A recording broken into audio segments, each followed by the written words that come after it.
Ժամանակներս ես լսեցի, որ վարչապետը հայտարարեց կոռուպցիայի դեմ պայքար, միակը, որ կարելի է այսօր Հայաստանը այս ճիրաններից ազատել, քանի որ ցանկացած այսօրվա անօրինական գործողություն, անօրինական ինչ կատարվում է Հայաստանում, դա կոռուպցիայի արդյունք է։ Արդեն 7-8 տարի է, դա իրավական համակարգում կատարվում է այնպիսի անօրինականություններ, որ նույնիսկ մարդը չի էլ հավատա,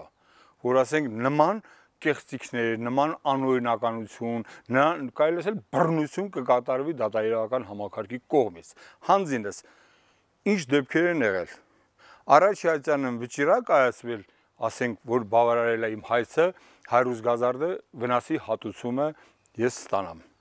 Ինչ է կատարվել։ 100 գազարդը վերցնում է առաջ դրված իմ պայմանագրի օրինակը կեղծում, պատճենահանում կեղծում, ներկայացնում վերաքննիչ դատարան, վերաքննիչ դատարանը առհամարելով առաջի ատյանի որոշումը, առաջին ատյանի դատարանի քննարկումները եւ ամեն ինչը, վերցնում է կեղծ փաստաթղթի վրա բեկանում գործը։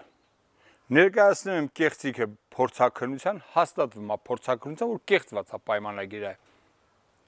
Մի այլ լրացուցիչ համաձայնագիր են կեղծում, ներկայացնեմ վճռաբեկ, իբր լրացուցիչ համաձայնագիր կա, այն համարեն ոչ կեղծիք, որը վճռաբեկ դատարանը չի ընդունում։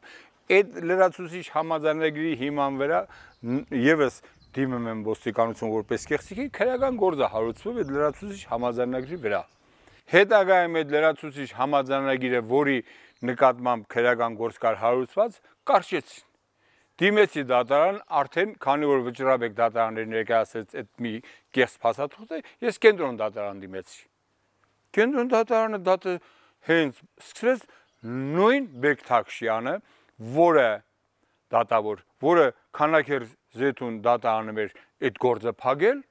հայտնվեց կենտրոն դատարանում։ Ես ապշեցի, եւ բնական է, որ տեղյակ է այդ գոնե այդ մի շատ բան է, այդ մի օրենք է, որ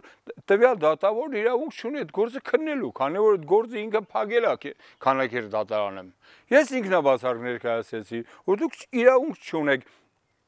տվյալ դատավարությունը անցկացնելու, քանի որ նշյալ փաստաթուղթը, որը որպես կեղծիք գործ էր հարուցված կենտրոն դատարանում, դուք այդ կեղծված փաստաթուղթը քրեական գործ հարուցած դրել եք վճռի հիմքում փակել, դուք ստեղ ձեզ ո՞նց կարաք սխալ հանեք այդ գործը արդար դատավարություն։ Մերժեցի ինքնաբացարկը։ Փետրվարի 11-ին ուղարկված է։ 11 ֆևրալյա։ Ստացել ենք, ասենք, մոտորապես 13-ին կնքվել է լորիո։ Հիմի խնդրեմ, երբ են հրավիրել ինձ դատի։ Բեկթաշյան, դատավոր, փետրվարի 4-ին ժամը 17:00-ին։ Խնդրեմ, հաջորդը։ Մայիսի 5 ստացել ենք, մայիսի 5-ին ստացվել է։ Խնդրեմ, երբ են հրավիրել դատի։ Մայիսի 4-ին ժամը 11-ին։ Եվ այդ ուշացումը, որ ես ի վիճակի չեմ եղել դատարան ներկայանալու փոստային ուշացումով ստանալու,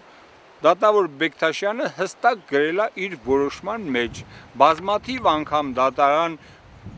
չի ներկայացել, չի ներկայացրել բողոքի հիմնավորումները, այն դեպքում, երբ որ ես մուտքագրած գրասենյակը կենտրոն դատարանում ունեմ դիմում տվեք, մոտորապես 20 քանի էջ գործինյութերից պակաս եք տվեք, որ ես կարողանամ իմ բողոքը ներկայացնեմ։ Առեսօր չեն տվել, նաև գրել է ամբողջ նյութերը տրամադրել ենք եւ իր բողոքը չի ներկայացել։ Եվ սենց հիմքերով այսօր ես վերաքննիչ բողոք գրել եմ, որ նման գործողություն արել դատավոր Բեկթաշյանը, տեսնենք ինչ արդյունք կտա։ Փաստորեն ես այս 7 տարվա 8 տարվա իմ դատական process-ներից մի էպիզոդ պատմեցի, որը բոլորը նույն ձեռագրով բազմաթիվ նման կեղծիքներ են կատարվել, բազմաթիվ, եւ դա ես միայն վերագրում եմ կոռուպցիայի հետևանք։ Եվ նման բազմաթիվ, եթե հարկ լինի, տասնյակ նման օրինակներ ես կներկայացնեմ, բայց հարգելի վարչապետ, ես ձեզ եմ դիմում եւ ողջունում եմ ձեր հայտարարությունը եւ ես պատրաստ եմ այդ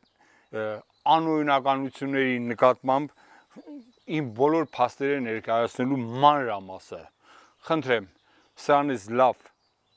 էլ ինչ կա կոռուպցիայի հետևանքով ավերվածություններ, որը հայերեն թարգմանությունը կոռուպցիա դա է նշանակում, որը այսօր ես ներկա չգիտեմ, զբաղվում եմ մինչև երբ պետք է այս դատական process-ը վերջանա, որ ես կարողանամ իմ գործունեությունը նորից շարունակեմ։ Իմ գործը ընդհանրապես գյուղ մթերք արտադրելն է։